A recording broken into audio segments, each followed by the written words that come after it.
Hello and welcome to the Shift4 fourth quarter and full year 2022 earnings conference call. My name is Lauren and I'll be coordinating your call today. There'll be an opportunity for questions at the end of the presentation. If you would like to ask a question, then please press star followed by 1 on your telephone keypad.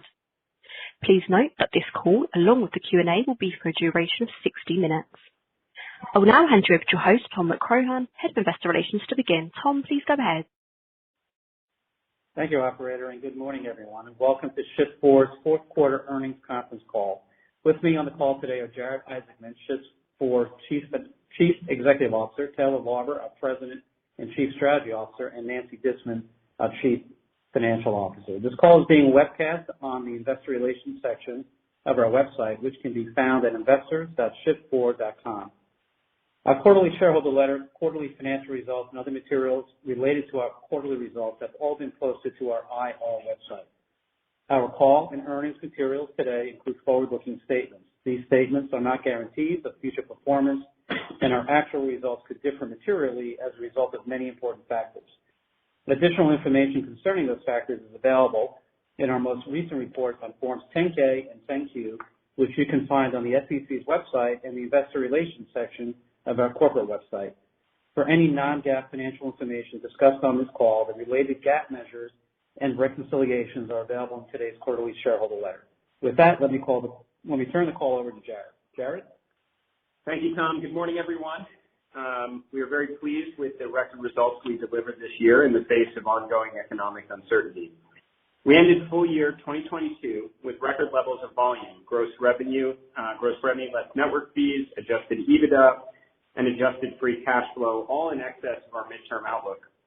Our 2022 results were predominantly driven through organic initiatives, including the release of new products and well-timed entry into new verticals. Our high-growth core, which represented the totality of our business at the time of our 2020 IPO, was still the primary driver of our growth last year, with an ever-increasing contribution from our new verticals. Shift4 continues to live at the intersection of payments and commerce-enabling software, and we are well on our way to delivering that capability globally. On that note, this past year included several important company milestones. It marked the beginning of our European and international expansion, the successful launch of our next-generation restaurant point-of-sale solution, SkyTab POS, including a pivot toward more direct distribution, and we also cemented our position as the preferred technology provider for sporting arenas and entertainment venues across the country. Our entire management team is extremely proud of our employees embracing the Shift4 way, which embodies the core principles and beliefs driving our success. As we enter 2023, our team is very excited about the abundance of opportunities we see ahead of us. Our excitement for the future is viewed through the lens of cautious optimism in light of the uncertain climate we currently operate in. Industry-wide payment volumes moderated during the December quarter, and as such, this informed our internal planning process, including how we constructed our 2023 guidance. That is to say that while we remain confident in our ability to deliver profitable growth well in excess of our peers, the range of potential outcomes is wider this year, as you would expect. Nancy will go into our more detailed assumptions surrounding our guidance later in the call. Regardless, we will respond accordingly to changes in market conditions and are confident our growth model affords us a higher degree of relative visibility or stability, otherwise unavailable to our peers. For those that are a bit newer to the story, Shift4 possesses significant competitive advantage given the embedded opportunity that lives within our gateway as well as our software products. This was best demonstrated in 2020 when we delivered double-digit growth despite the overwhelming majority of our customers comprised of restaurants and hotels that were highly impacted by the pandemic. Our ability to take share and grow has only accelerated since, and that confidence remains as we look to the year ahead. So on to our quarterly performance and results. For the fourth quarter, we generated 55% year-over-year growth in our end-to-end payment volume and 36% year-over-year growth in our gross revenue less network fees, both quarterly records. In fact, we achieved quarterly records across all our KPIs, including gross profit, adjusted EBITDA, and adjusted free cash flow. The cornerstone of our performance remained our high-growth core, with an increasing contribution from our new verticals, particularly sports and entertainment, gaming, travel and leisure, and sexy tech. Our gateway conversion strategy continues to be a reliable source of incremental volumes, and we continue to renew additional additional enterprise gateway customers on economic terms comparable to our end-to-end offering as part of our Gateway Sunset initiative. As a reminder, our Gateway Sunset is a multi-year initiative that remains in its early innings, and there are new actions on the table for 2023 that are also in the works. The fourth quarter represented the first time we participated in cross-border and European payments, and despite early success, the needle will really begin to move only after the closing of the Finaro acquisition. And Taylor will provide a more detailed update on Finaro, including expected contribution and synergies during his prepared remarks. I will focus the rest of my comments on three areas. So our high-growth core, new verticals, and global expansion. So on to high-growth core. The foundation of our high-growth core remains the over 500-plus software integrations that allows us to go to market and service the needs of merchants, especially complex merchants, operating in a multi-software environment. We added over 100 new software integrations during 2022 and continue to identify new ways to incentivize our gateway-only customers to convert to our end-to-end offering. As we highlighted in our recent investor event this past November, we officially launched our new restaurant point-of-sale system in September of 2022. We now have over 10,000 SkyTab POS systems deployed and are highly encouraged with our overall sales pipeline. And keep in mind, we have yet to turn on the marketing engine and continue to enjoy an industry-leading customer acquisition cost. We are pleased to announce a chain of major entertainment venues called Live signed up to install SkyTab POS at restaurants operating across all of their U.S. venues. This includes venues such as Xfinity Live near Wells Fargo Arena in Philadelphia, Texas Live, located between the Texas Rangers Globe Life Baseball Stadium and the AT&T Stadium, home of the Dallas Cowboys, and the Power and Light District located in Kansas City. We anticipate just Live locations contributing of hundreds of millions in SkyTab POS payment volume in the year ahead. It also includes sports and social and PBR Cowboy Bar, two of the fastest growing concepts in the country. Not only do these entertainment-related venues provide a natural extension of our growing presence in professional sports and entertainment, they also validate the capabilities of our SkyTab POS offering to the marketplace overall. Other notable SkyTab POS wins this quarter include LA Music Center and FedEx Field, home of the Washington Commanders professional football team. SkyTab POS is also making amazing progress with traditional restaurants. Its disruptive price-to-value proposition is resonating as we had expected, and we have a highly motivated and energized direct sales team called Skyforce that has already signed thousands of new restaurants. It's important to note our success has been without much marketing or promotional efforts. By offering an unmatched customer experience with leading-edge technology at disruptive price points, SkyTab POS represents a compelling migration path for our existing base of restaurants who are seeking new capabilities and key integrations to better serve their patrons. We expect this to represent meaningful cost savings and drive operational efficiencies in the year ahead. Additionally, when serving such a large existing base of customers, we can generate substantial referrals, which also contribute to our low customer acquisition costs, and as a result, very attractive unit economic model. Moving to our other organic initiatives within high growth core, we signed numerous hotels and resorts during the quarter, including Manhattan Club, luxury hotel located in New York City, Charleston Harbor Resort outside of Charleston, South Carolina, The Cliffs at Princeville, located on Kauai's North Shore. I'm also really pleased to announce that we signed a strategic enterprise agreement with a major hospitality operator that we are unable to disclose, but that we expect will contribute billions in additional payment volume in the year ahead. All of these organic initiatives are driving our performance. When viewed on a 4-year volume CAGR growth basis, our volumes grew 45% since 2018 compared to low double-digit growth at the two major card networks. Moreover, our average volume per merchant continues to increase and was 200% of pre-pandemic 2019 levels for the most recent quarter. Our quarterly volume growth is 342% of our pre-pandemic levels, along with gross revenue less network fees at 237% and adjusted EBITDA at 456% over the same period. Our mix continues to shift towards higher-end merchants, although it's important to highlight that spreads within our restaurant and hotel verticals remain very stable. On to new verticals. We consider new verticals to consist of all the verticals we entered into post our IPO, including sports and entertainment, sexy tech, travel, nonprofits, and gaming, as well as volume contributions from various alternative payment methods or ATMs we currently support as a result of our international expansion.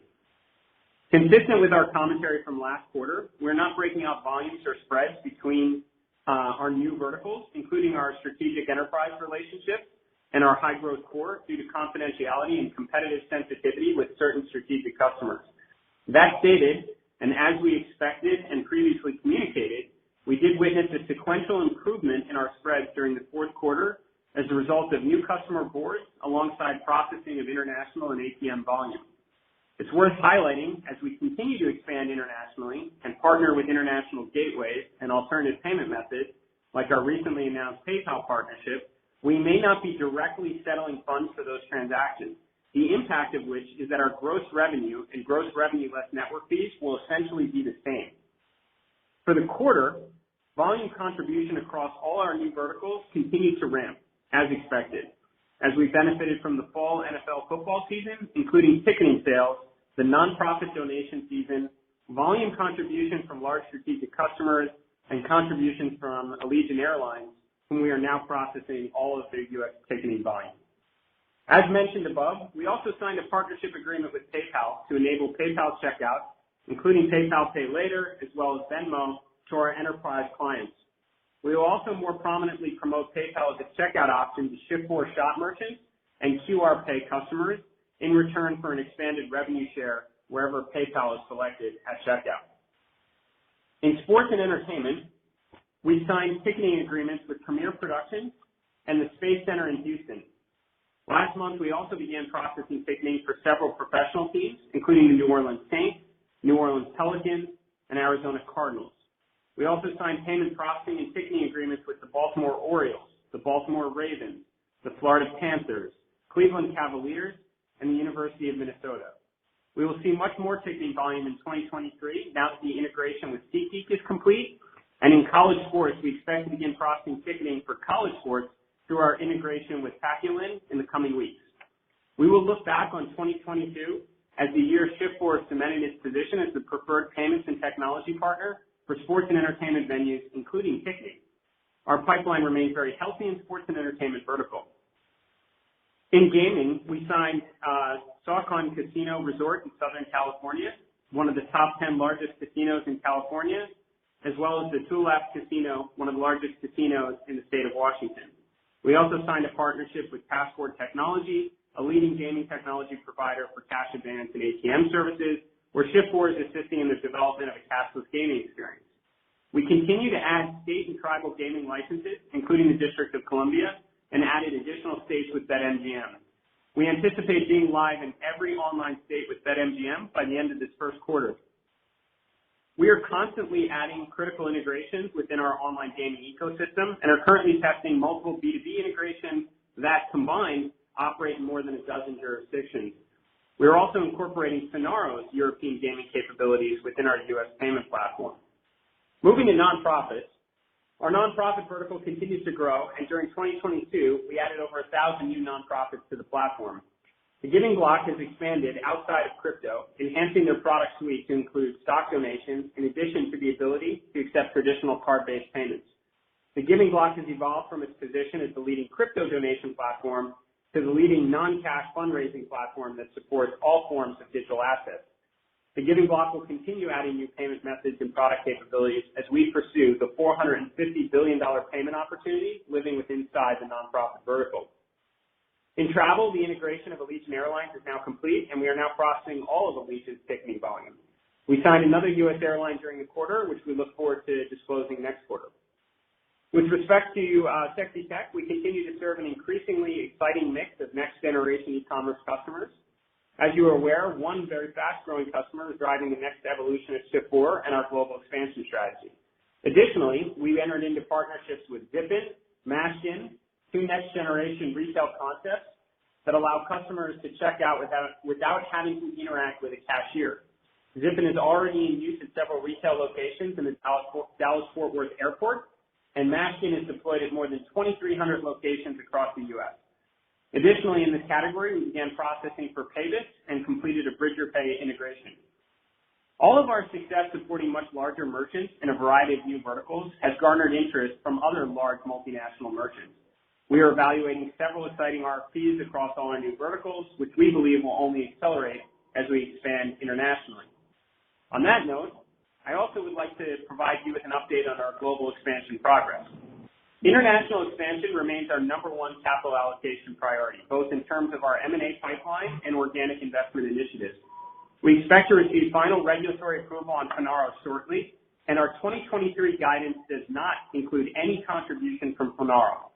We will update our guidance accordingly following the deal closing. In the interim, we are integrating our payment platform via an arm's length partnership and continue to refer merchants to each other.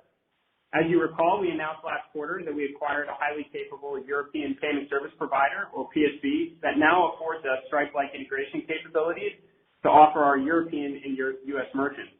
These capabilities include the ability to optimize conversion and authorization rates, sophisticated fraud protection, and best-in-class recurring billing payment technology. We now offer these capabilities in over 40 countries. We are also expanding organically into Canada and the Caribbean, and in partnership with Finaro, we're already expanding into Eastern Europe. In the year ahead, I firmly believe we will begin processing payments across Europe for many hotels, restaurants, and stadiums. Before handing the call over to Taylor, I wanted to provide a few more comments on 2022 and how we're thinking about 2023.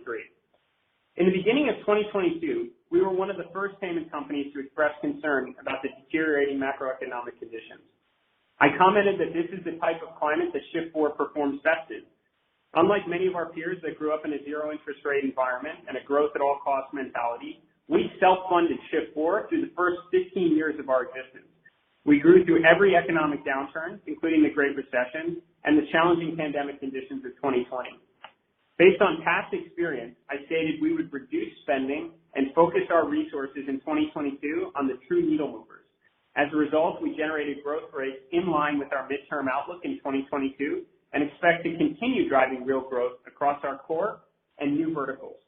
We are accomplishing this while expanding internationally and expanding our margins and free cash flow.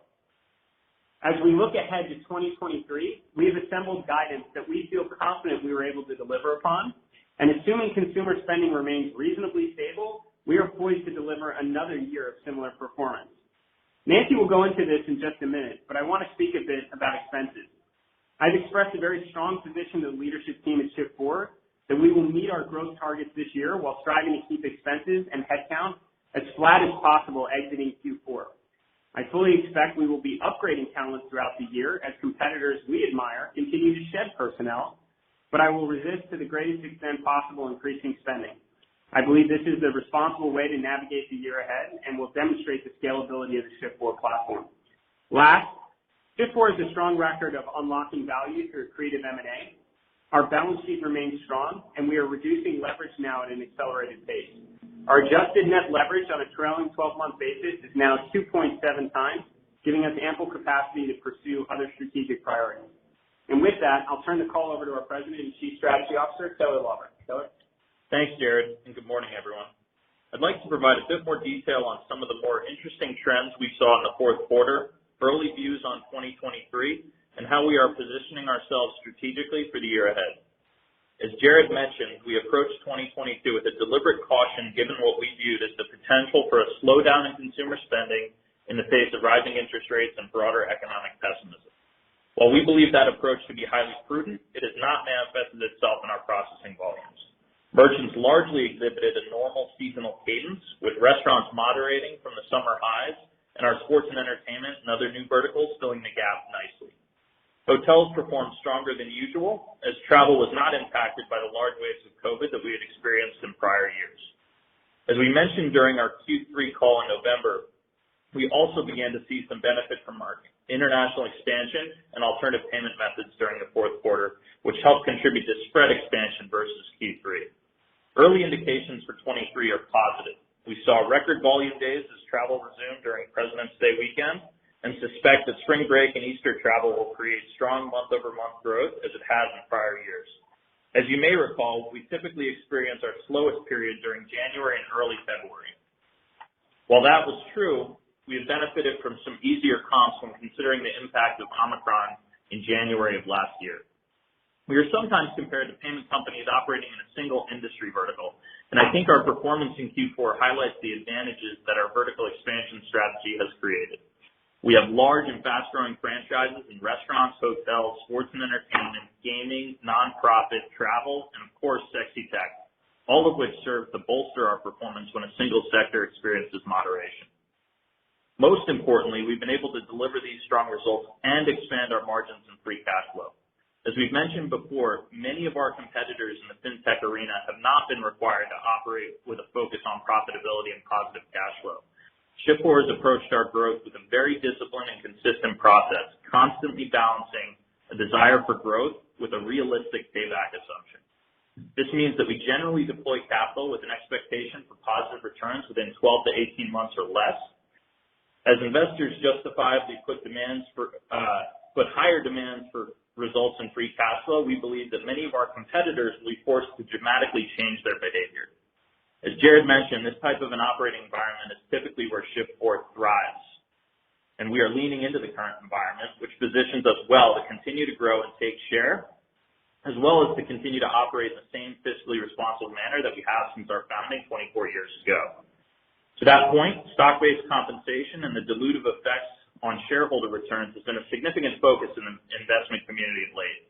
Since long before our IPO, we've been prudent in balancing the benefits of broad-based employee equity ownership with the dilution it causes to existing shareholders.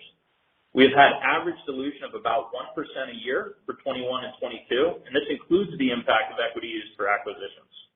Our adjusted EBITDA grew by nearly 75% during that same time frame.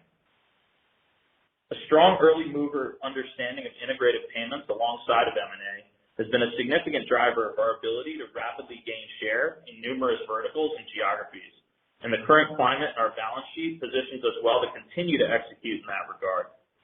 We did not have any M&A transactions during the fourth quarter and have not included the impact of potential M&A in our guidance, but do suspect it will present upside opportunities in the quarters ahead.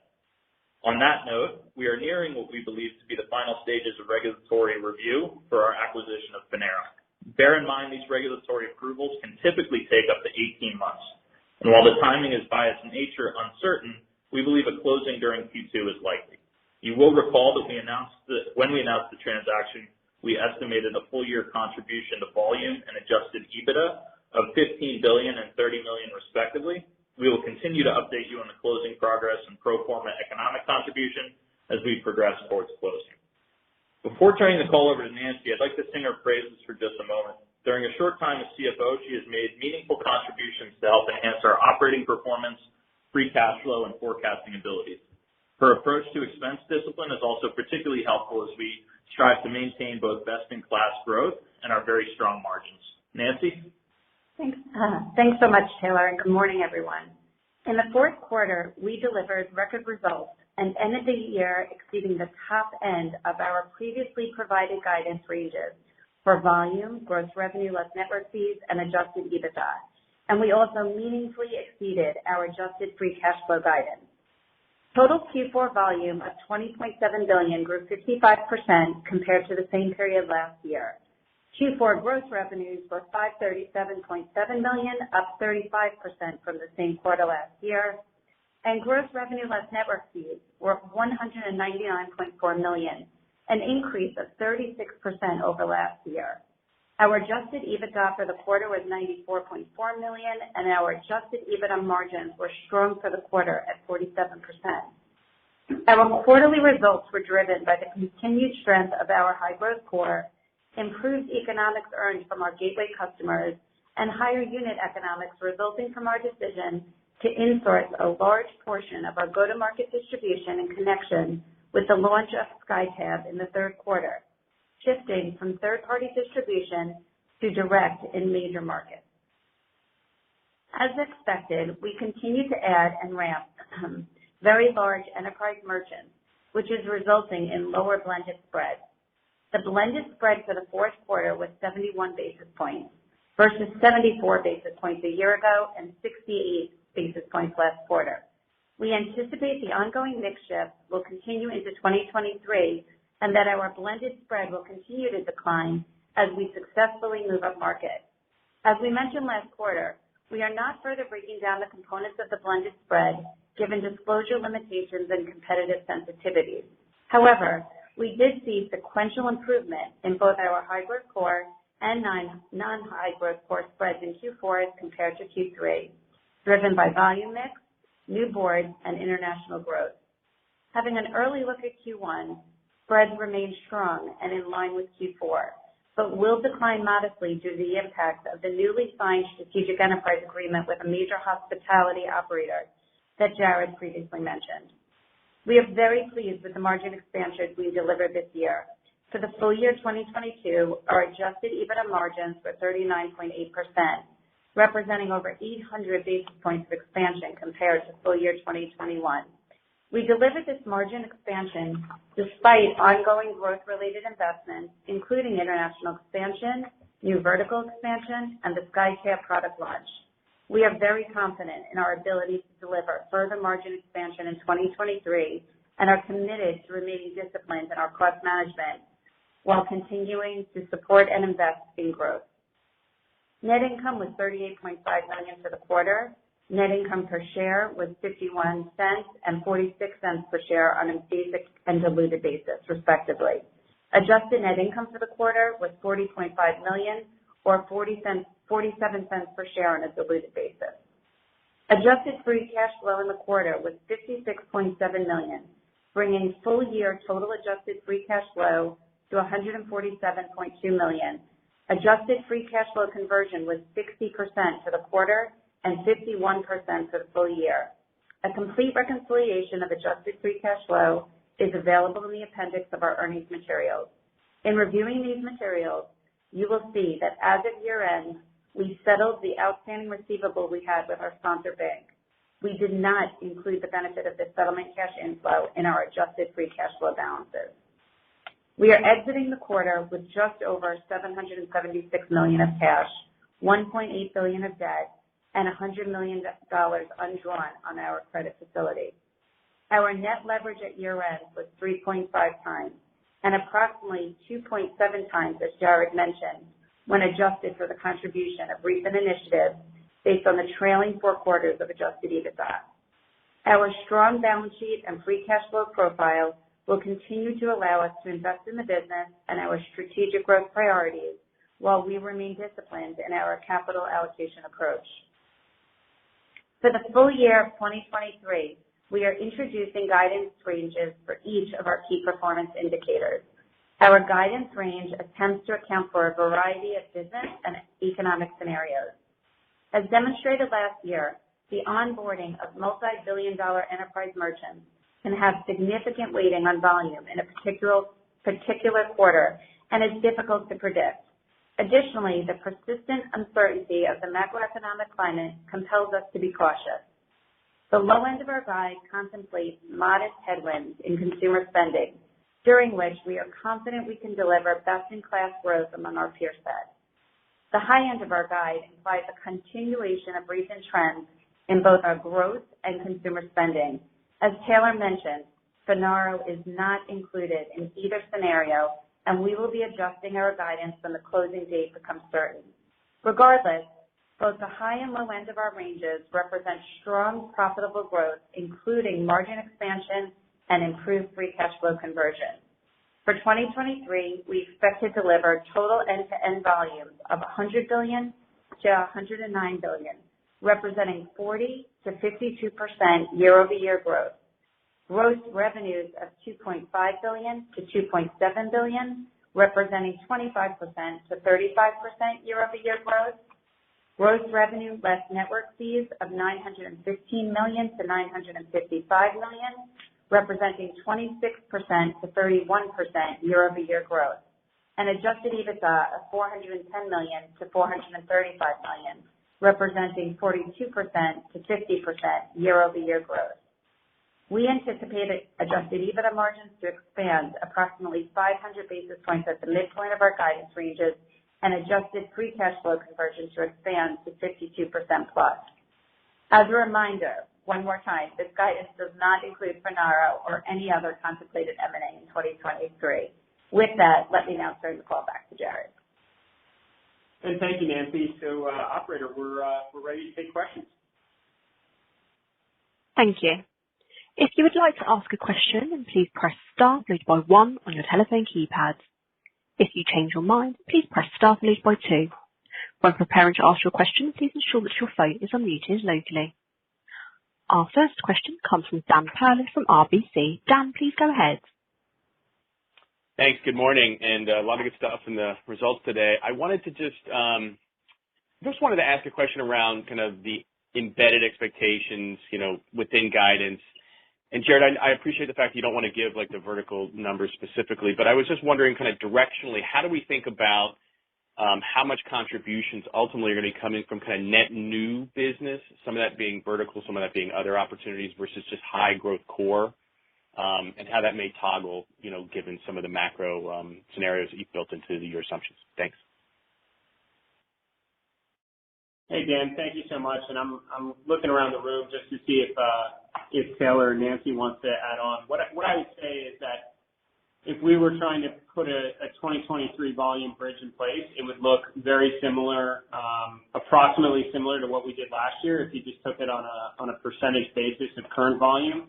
How much is coming from the annualized impact of 2022, how much is kind of net new from high growth core, and then the balance being all else, which is predominantly new verticals and to some extent a very small portion, I'd say, from like international expansion.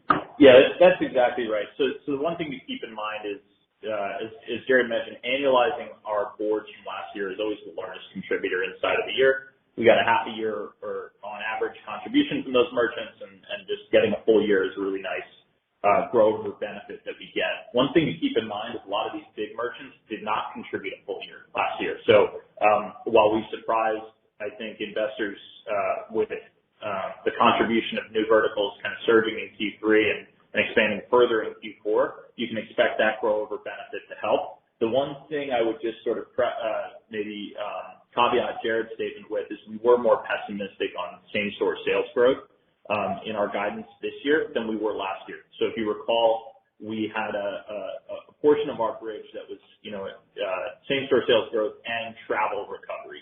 I think we're more cautious on that front because I think it's prudent to be so. Yep. No, that's great. And then just a quick follow-up.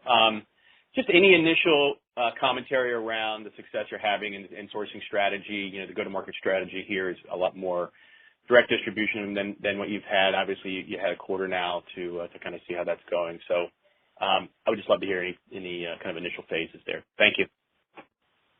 Yeah, sure, Dan. So we're really pleased. I mean, I don't know how many people really follow us on any of our digital marketing or social media spend, but we've really spent virtually zero in terms of generating leads for our Skyforce team. And the reason is we wanted to spend really the first kind of 2 quarters just dialing in our operational process. One area of focus is our literally 5-day turnaround time from when a new customer is signed to having a fully operational POS system in the restaurant. So we wanted to really get that dialed in and working very, very well before we kind of turned on the marketing engine. The reason we've had so much production is because, and I don't know how many people picked up on this nuance in last quarter when we spoke about it. A lot of the partners that we acquired and insourced have had portfolios of customers on many of our competitors, whether you call it like Heartland or Spot On, some of them even former Toast dealers.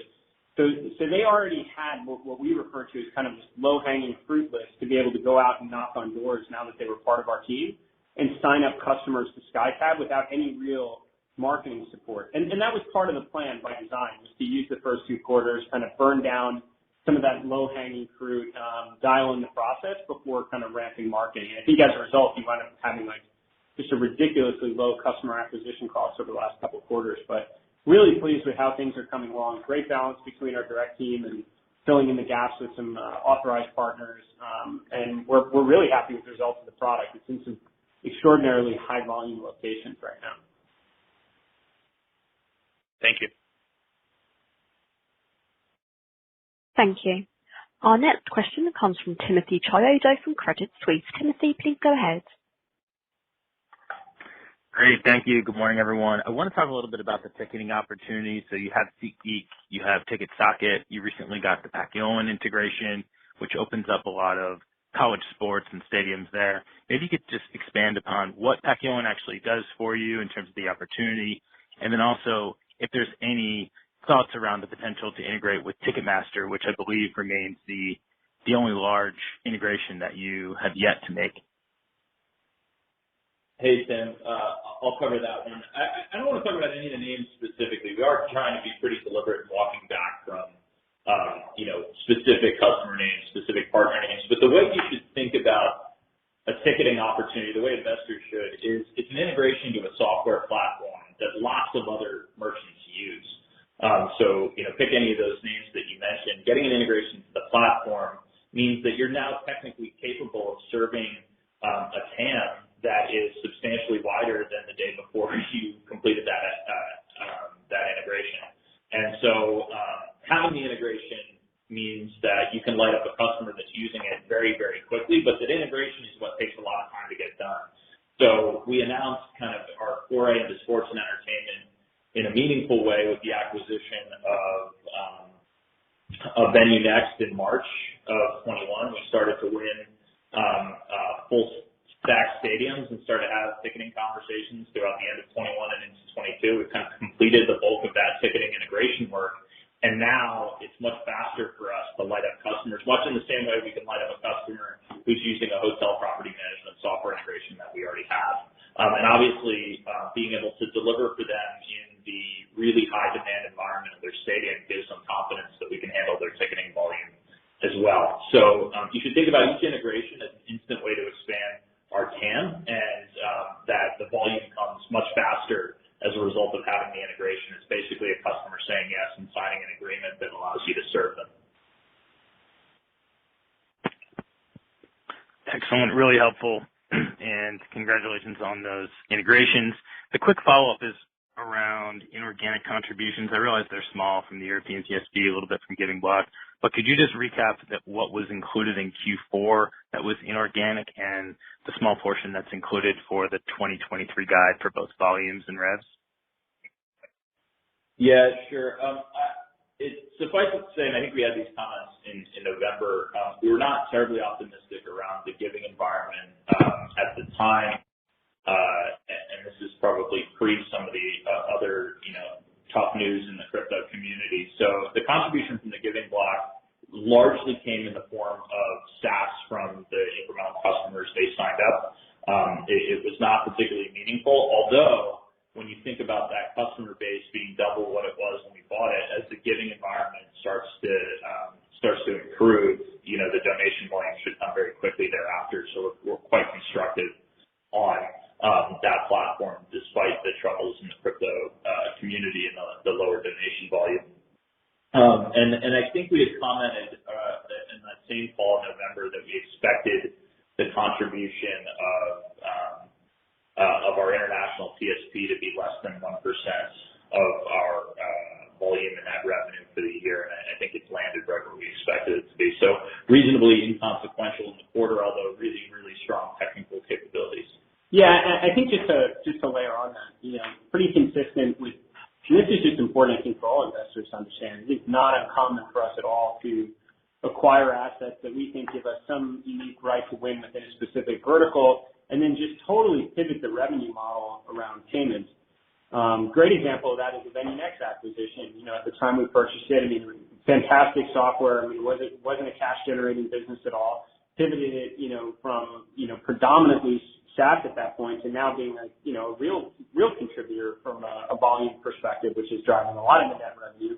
Not to mention it's opened up doors for ticketing opportunities as well. When you think about the Giving Block, right now, the overwhelming majority of the revenue that we take in from nonprofits is coming from major nonprofit brands like St. Jude and others that are giving us traditional card payment volume, and many of which we were able to solicit from the 2,200 or so existing Giving Block customers.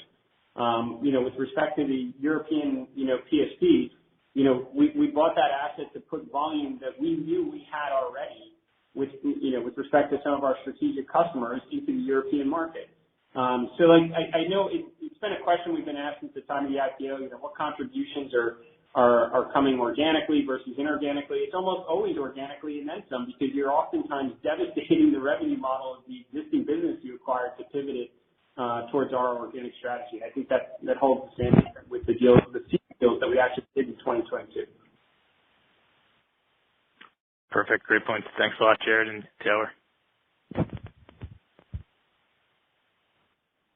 Thank you. Our next question comes from William Nance from Goldman Sachs. William, please go ahead. Hey, guys. Good morning. Thanks for taking the question. Jared, I think the company benefited a lot from some of the aggressive actions you guys took, distribution insourcing, the rolling out of SkyTab, Gateway Sunset. What's kind of the big needle mover in your mind for 2023? What are the main 2 or 3 things that investors should be focused on to kind of track, the next leg of growth this year? Yeah, what an awesome question. So, I mean, I think we set the table incredibly well in 2022, but actually it all kind of launches off of the investor day we had in November of 2021, where we basically, told our investors that we're moving, we're diversifying from, outside of just restaurants and hotels into all these exciting new verticals, gaming, nonprofit, sports and entertainment. They were all, e-commerce, international. They were all anchored off of like a significant merchant that was going to, give us more than a foot in the door within those specific verticals. We moved into 2022 building on every one of those initiatives. We certainly saw, or at least were concerned enough that there would be a deteriorating economic climate in 2022, so much so that we decided to move a little bit faster on things like our Gateway Sunset initiative, rolling out SkyTab POS with a balanced direct and indirect distribution. And we made some real meaningful progress between Finaro, which is still in a commercial capacity, and then, an inorganic acquisition in Europe to set the stage well. So I think we really set the stage really well in 2022 going into 2023. And where are the needle movers right now? Let's start with high growth core. Gateway Sunset is going to still deliver significant results in the years ahead. There's still like an enormous amount of volume on our gateway business. So I know everybody likes to ask, are we in middle innings, later innings? It's still early innings with Gateway Sunset. So I expect that to be by and far the largest contributor to our growth in 2023. All the new verticals we've built upon, and you've got real traction there. We made our investments were really well timed in late 2021. So I expect us still to crush it in sports and entertainment, except now you're going to have Pygmy, which is huge and comes in at higher take rates than we've had previously. You've got like almost every sport, real decent presence in almost every one of the major sport leagues. So, some of the like seasonal, trends that we saw in prior years in sports and entertainment won't be there anymore. And I think, what's most exciting for us is we're making real progress internationally, both inorganically and organically. And that's not just for the benefit of, 1 or 2 really strategic customers, but it allows us to bring restaurants and hotels in all these new markets too, as I mentioned in our remarks. So I look at high growth core, continuing to deliver the majority, new verticals moving very quickly, and real progress in international markets in 2023. Got it. That's super helpful. And maybe if I could just follow up on some of the comments that you had on the Gateway sunsetting strategy. You mentioned being in middle innings. I know it's kind of back to the basics with Shift4, but could you maybe provide an update on kind of just general expectations of the pace of conversions going forward? I think you previously talked about something in the ballpark of, $8 billion a year. It sounds like that's accelerated as a result of the sunsetting strategy. So, whether it's full-on conversions or repricing to better economic terms, how much of the kind of growth in the near term do you expect, solely to come from that opportunity? Yeah, I mean, just to clarify, I did say we're still early innings. So maybe we're in the second inning. I don't know, late, bottom of the second. I don't know. I still expect Gateway Sunset to contribute a substantial amount of volume. Like we didn't, pre-discuss what our current gateway only volume is. Mostly because we don't actually look at it that often.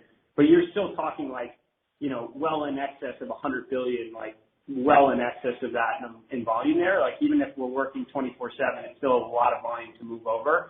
And we did say that we're trying to take our Gateway Sunset initiative, remove the parts, unlock a lot of efficiency, and make it, not a 10-year initiative, or a 5-year, like trying to pull that into 3 years. it's a lot of volume to deliver in that period of time. So, but I'd say it's still like a pretty substantial focus for us. And in terms of like repricing, getting properly rewarded for the capabilities that we're delivering, which is the heart of the integrated payment solution these customers benefit from, super early innings. Like I think we mentioned last year, we effectively added a Netflix subscription to, hotels and restaurants doing, millions a year in volume. So I'd say that's still pretty early on as well. The one thing I'd add on just to help contextualize it is, for smaller merchants on the gateway, and it used to be merchants doing $1 million, $2 million, $3 million a year in volume, these decisions are typically made by the owner operator. They happen quite quickly. They happen regular course, and we get, hundreds of these a month. And it's really just a function of getting the time with that owner operator to have the conversation on the benefits. And obviously the pricing actions that Jared mentioned do slightly nudge, the conversation in our direction. Larger operators, and there are many multi-billion dollar sort of companies that are using the gateway, take longer naturally to make these decisions. They happen over multiple quarters. So the one thing that, Nancy mentioned in her script that we want to be mindful of is, we've had a lot more time to have these big conversations with big merchants. And so as they agree to move over, and increasingly they are, it creates a little bit of lumpiness in sort of the volume growth in a quarter and the corresponding spread that we deliver in that quarter. So we want to be cautious that, we have a good enterprise level conversations that can make the volume growth and the effective spread a little bit more volatile, all for very good reasons. But that's sort of some color behind the scenes on the nature of the really big merchants and their decision making. Got it. Appreciate you taking the questions. Very helpful. Thank you. Our next question comes from Darrin Peller from Wolfe Research. Darrin, please go ahead. Hey guys, nice results. Thanks. Listen, I wanted to touch on the international build a little more and the opportunity there. Obviously, when you close the deal, the Finaro deal, it'll help. But if you can give us a sense of the past and what you see as the opportunity in terms of vertical expansion. I know you have obviously your large customer as an anchor is helping. But what kind of opportunity do you really see that being both in 23 and maybe a little bit longer term, Jared? And then Nancy, just a quick follow-up on the financial side that kind of relates because you're going to have to spend time and money building that out, I imagine. And so when we think about the margin implications of something like that, and I guess if we back out the residuals benefit you have in either last year or this year, it looks like your margins are basically stable with the expansion coming from those initiatives. So what's happening under the hood in terms of investment and what you can do on the margin front as you're building out? Thanks, guys. Which one? Why don't you start? Okay.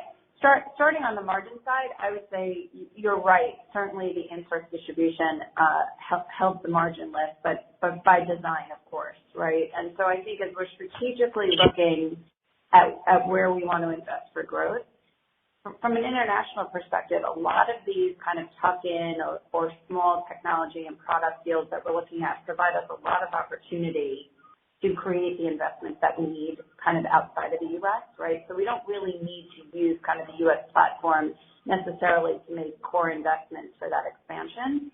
And when I look at, Shift4 and kind of the history of Shift4, I think there was some discipline, but the opportunity here without really cutting into any kind of muscle or really, I would say we're just at a very first layer of fat level of just really putting better process in place that will generate a lot of that margin expansion from here forward that you're looking at. So for sure, we're going to get an annualization benefit of the insourcing, but from there forward, there's just lots of room across every piece of the business to kind of optimize is the way that I would say it. And the investment for growth, I think, will come alongside these tuck-in acquisitions or partnerships the ones that we've announced and the ones that are coming in the coming year. So feel very confident. And you could tell from the EBITDA guide that we feel pretty solid about that. And look, it's the Shift4 way that we always like to kind of beat even these expectations. So would just say there's room there for us to make the investments that we need.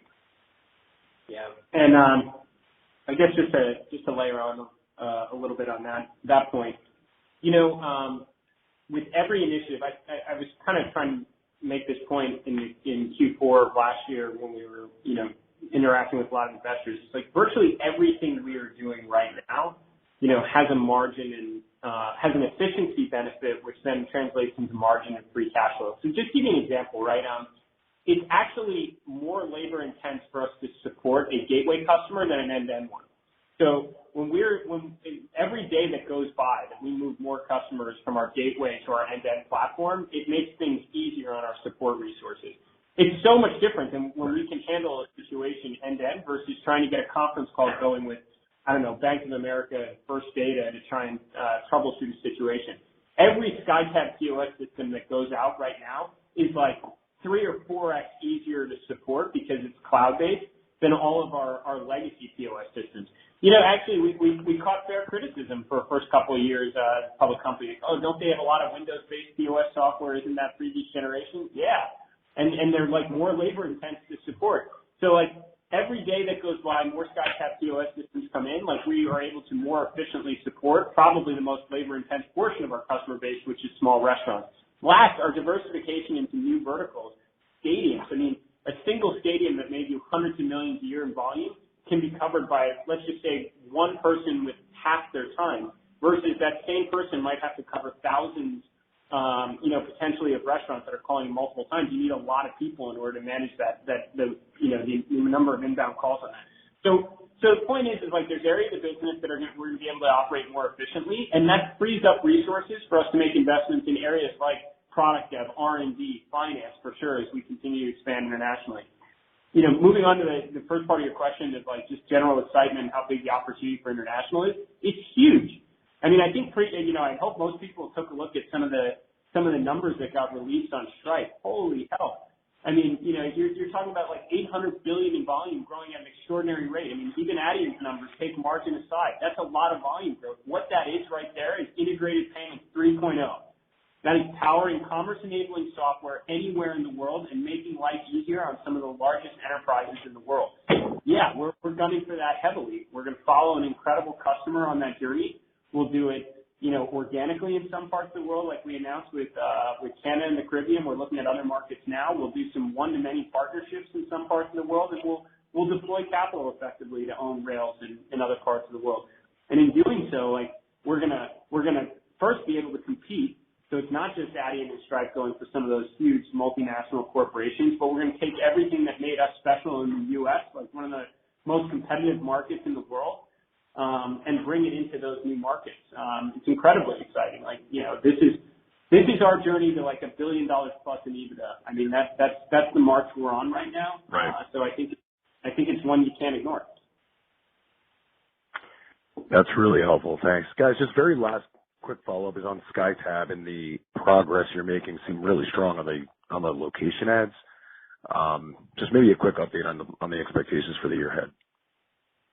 Yeah, we thought it was fair to give you some sense of how SkyTab is moving, because I think it's such an important part of the distribution and sourcing story.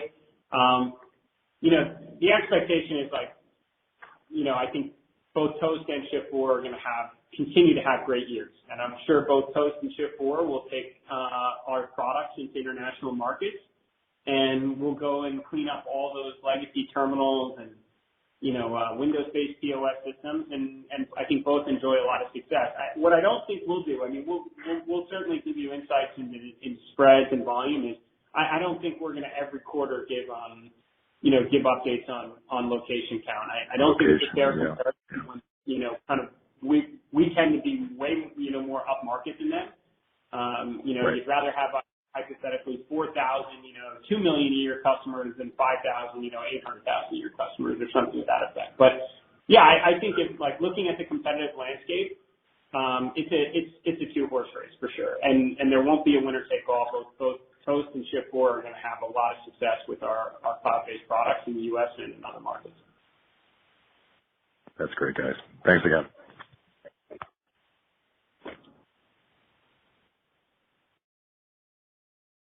Thank you. Our next question comes from Andrew Boyce from SMBC Nikko. Andrew, please go ahead.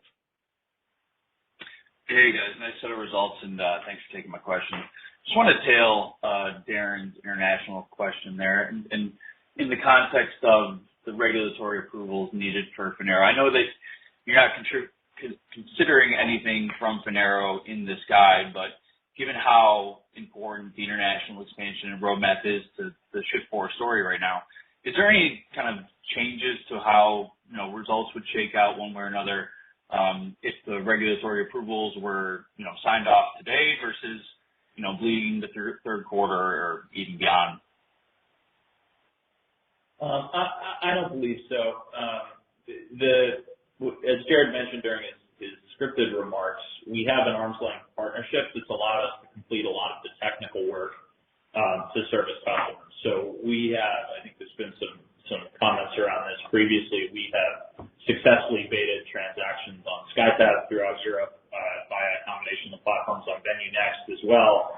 We do share a handful of customers today. So while there's modest improvement in economics from having it one quarter versus the next, we're not really thinking about it in those terms. So we want to close it as soon as we're allowed to, just because it helps both companies operate with a clearer lens towards the future. But we've spent a lot of time together, to the maximum the extent appropriate, on working through these solutions. So it's not inhibiting the pace of progress inside of our business. The international acquisition of the TSP that we mentioned last quarter is just another example. So we're kind of operating strategically with this full speed ahead mentality. The opportunity of owning a bank in Europe is really quite high. The opportunity cost of that is the fact that these regulatory approvals can take up to 18 months, as I mentioned in my comments. So we're pleased with the progress that we've made thus far. We do expect that we're towards the end of that process, which is just a slightly opaque nature, which is, I'd say, nothing more than mildly frustrating. I don't think it has a significant impact on performance one quarter to the next. No, that's good to hear.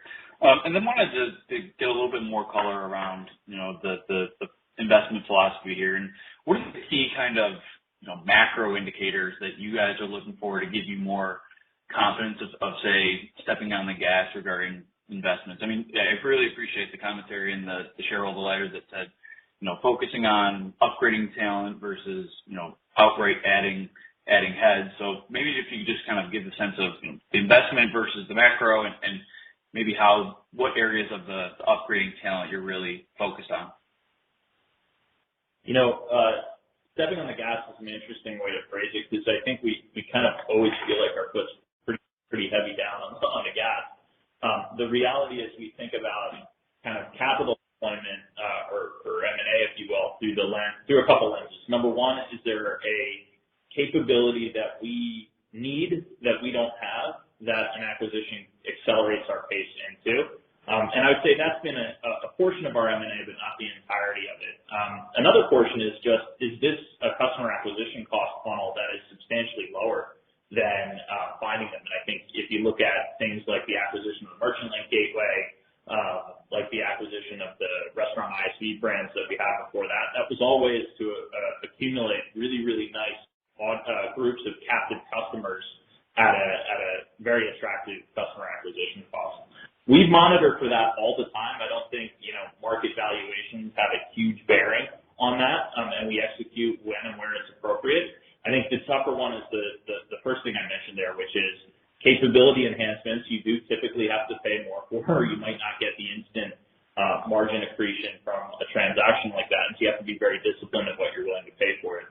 We've seen the opportunity continually progress throughout this cycle. I mean, you've seen multiples in our industry get pretty battered, and we see good opportunity for expansion. But we also want to be really disciplined. We don't just want to buy a capability enhancer. We want to make sure we're buying what was inherently a good company before we approached it. It needs to be, able to operate at a reasonable profit on its own right before we can get confidence that plugging it into our business is the right thing to do. Jared, anything else you can Yeah, I think I'd just say this is an area that maybe look a little bit towards our past. Prior to the IPO, going back to really, 2015 timeframe, we had a PE sponsor in that kept us, at a comfortable 6x leverage, predominantly to support, periodic dividend recaps. And throughout that time period, we were reasonably active with M&A, which meant, a lot of the acquisitions had to be, on a synergized basis, essentially deleveraging virtually instantly.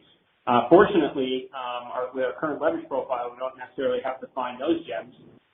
But what I will say right now is that, we are looking at deals that, essentially on a fully synergized basis would be deleveraging, inside of, 12 to 18 months, which I think, Taylor referenced in his prepared remarks. So continuing to remain disciplined, just given the uncertain road ahead.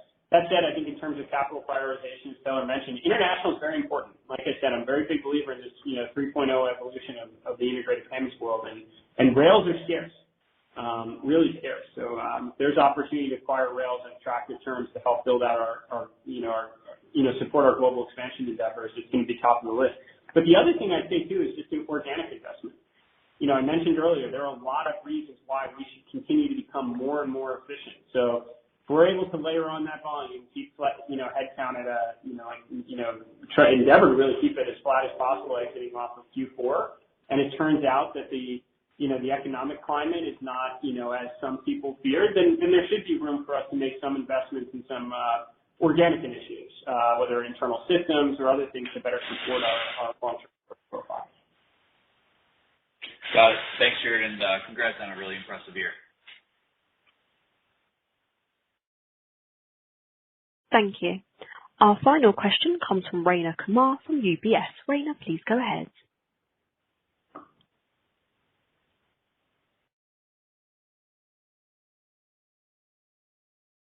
Raina? Hey, sorry, this is Anthony Zianovich filling in for Raina. Thanks for taking the question. I know you commented on it a little bit before, but let's hope we could kind of talk about kind of the drivers of the really strong EBITDA margin in the quarter. I know you mentioned the in-source distribution, but can you kind of help us better understand, if there's anything unusual to call out or, kind of the sustainability of that? Yeah. Hi, it's Nancy. I'll take that first, and anyone else can jump in here. But for sure, we're incredibly confident about, kind of sustaining that margin into 23 as the guide indicates. I think there is the benefits we've already talked about, which is certainly the in-source distribution, the changing model for new vertical support and service delivery, the model and the diversification as the book moves. It's just that service delivery model is more efficient than when we were supporting, lots of small kind of hybrid core merchants and clientele. So that kind of overrides, the flow through.